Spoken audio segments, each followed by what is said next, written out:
صبح صبح يا عم الحاج ومسا مسا على كل الناس الكويسه. لو انت لسه ما اشتركتش في القناه انزل اشترك في القناه وفعل الجرس، لايك وكومنت وشير، وان شاء الله الحلقات الجايه تعجبكم اكتر. كازوزة سبيس، انا مين؟ انا بتاع الكازوزة، وان شاء الله الحلقات الجايه تبقى احسن وتعجبكم اكتر.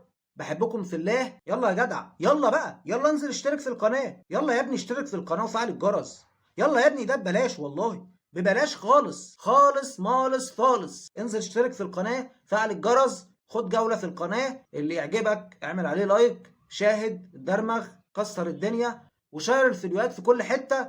عشان لو وصلنا ل1000 مشترك هنعمل حساب على التيك توك وحساب على الانستجرام وحسابات على بقية المنصات. وبس كده يا جماعة. يلا يا جماعة بقى، يلا يا جماعة بقى، عايزين نوصل ل1000 مشترك بقى يا جماعة. يلا يا جدعان بقى، ما ينفعش كده. يلا يلا بقى نوصل ل1000 مشترك، عايزين نوصل ل1000 مشترك يا جماعة. 1000 مشترك على القناة بقى. يلا يا جدع، يلا يا جدع، يلا يا جدع، يلا يا جدع.